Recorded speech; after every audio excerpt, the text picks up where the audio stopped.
Okay, so got this HDMI adapter for the Sega Dreamcast. It comes from Kaico, which are based in the UK, I think, but it doesn't matter. And I thought I'd do a quick comparisons of what this is like using a regular RGB connection. This is really simple. This is really cool. It's just literally one cable. Let me take this out and get a warranty and whatever, register your thing. Anyway, let's move that out the way. And this is literally it. This cable here. This goes into the back of your Dreamcast, and that is just simply for a HDMI cable, which then goes into the back of your monitor. Any HDMI cable will do, and it will work on not only will it work on a European Dreamcast, it will also work, give me a second, on a Japanese or even an American Dreamcast. So it's completely compatible, region-free, all the rest of it, as you probably expected it, but just in case there was any doubt anyway. And simply just goes into the back here. This goes into the AV out. I've got the right way. Yeah, in there. Bang, in it goes. And when this is powered on, there is a little light. Let me take this out again. There's a light there. That little hole will light up to tell you that it's working. And that's it. Just plug it in. And the picture is awesome. And I'm basing this on the fact that I've got a RetroTink 5X, which is great. But this does a better job. And it's reasonably priced. And I'll leave a link down in the description below. You can get other versions of this off Alibaba, AliExpress, but I don't know about you, but my experience on that website has always been a bit mixed and leaves me, wallowing in anxiety for like 2 to 3 weeks waiting for it to be delivered, and then you don't quite know what you're going to get. Will it work? Will it not? Yeah, so it's better off just go to these guys, and they seem to be pretty good with communication and stuff like that. Any questions I've sent them and they've emailed back within the day. And I live in New Zealand and those guys are over in the UK, so pretty good communication wise. Anyway, we'll move over to some footage now where I've done some comparisons between a couple of games where I've been running the game on one side through RGB using the RetroTink. So that should give those of you who are kind of wondering about buying that. And the other side will be images taken directly from the Kaico HDMI adapter. So yeah, this could prove useful for those of you in the market, maybe looking at the RetroTink and you've only got a Dreamcast versus going for just this option, which really, really easy and pretty damn well priced. So we'll move over to that now.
Capcom versus SNK.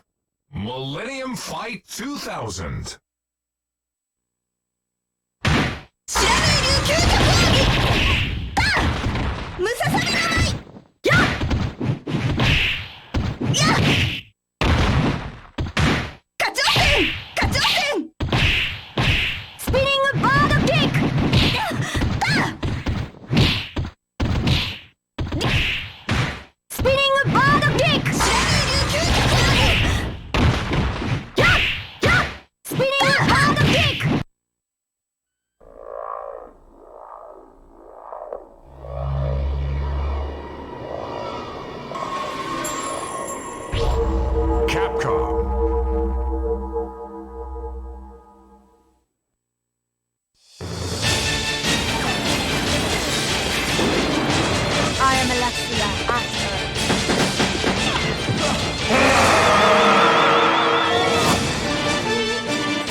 F355 challenge. There you have it. The Kaico HDMI adapter for the Sega Dreamcast versus, wasn't meant to be a versus the RetroTink, but it just happens to be that way because that's the only other way I have to connect my Dreamcast via RGB at the moment. And just to get an idea of the settings, I basically used all the good settings as best as I could, the sharpest settings on the RetroTink 5X.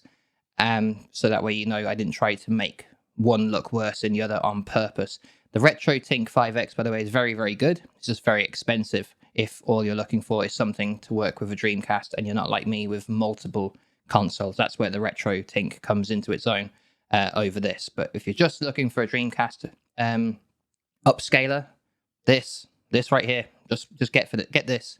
Unless you're like super into like getting the absolute best, and you can maybe go and get a HDMI mod in here. But that's, for me anyway, that's not something I want to do.